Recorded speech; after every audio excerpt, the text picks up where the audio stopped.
Hello everyone, ഇന്നൊരു masala tea റെസിപ്പിയാണ് കാണിക്കുന്നത്.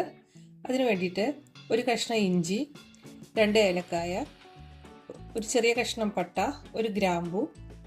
ഈ ഏലക്കായയും ഇഞ്ചിയും നല്ല പോലെ ഒന്ന് ചതച്ചെടുക്കണം. ഇത് 2 കപ്പ് ചായയുടെ റെസിപ്പിയാണ്. അപ്പോൾ ഇതെങ്ങനെയാണ് ഉണ്ടാക്കാൻ നോക്കാം. ചായ ഉണ്ടാക്കാൻ വേണ്ടി 1.5 കപ്പ് വെള്ളം ഇവിടെ തിളപ്പിക്കാൻ വെച്ചിട്ടുണ്ട്. ഇനി ഇതിലേക്ക് ചതച്ച് വെച്ച ഇഞ്ചി, ഏലക്കായ ഇട്ട് കൊടുക്കാം. പട്ടയും ഗ്രാമ്പും ചതക്കേണ്ട ആവശ്യമില്ല. ഇനി നല്ലപോലെ ഒന്ന് തിളപ്പിച്ചെടുക്കാം. ഇവിടെ വെള്ളം നല്ലപോലെ തിളച്ച് വന്നു. ഇനി 1 ടേബിൾ സ്പൂൺ പഞ്ചസാര ഇട്ട് കൊടുക്കാം. ഇനി ഇതിലേക്ക് 2 ടീസ്പൂൺ ചായപ്പൊടി ചേർത്ത് കൊടുക്കാം. ഇനി ഇത് ചെറിയ തീയിലിട്ട് ഒരു 2 മിനിറ്റ് ഒന്ന് നല്ലപോലെ തിളപ്പിച്ചെടുക്കണം.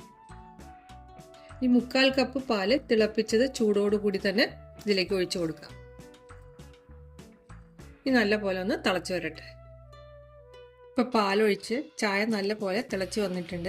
ഇനി ഇത് 1 മിനിറ്റ് ചെറിയ തീയിലിട്ട് നല്ലപോലെ ഒന്നുകൂടി തിളപ്പിച്ചെടുക്കാം. ഇനി ചായക്ക് കൂടുതൽ ടേസ്റ്റ് കിട്ടാനായിട്ട് 2 ടീസ്പൂൺ പാൽപ്പൊടി ചേർത്ത് കൊടുക്കുക. അതൊരു വേറെ ഒരു കപ്പിലേക്ക് പാൽപ്പൊടി ഞാൻ ചേർത്ത് കൊടുക്കുന്നുണ്ട്. ഇനി തീ ഓഫ് ചെയ്യാം. എന്നിട്ട് ഇത് നല്ലപോലെ അരിച്ചെടുക്കാം.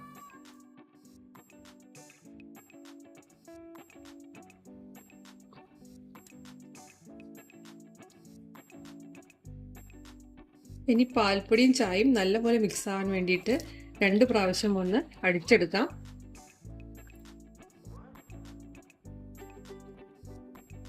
ഈ അളവിൽ ചായ ഉണ്ടാക്കിയാൽ 2 കപ്പ് ചായ കിട്ടും.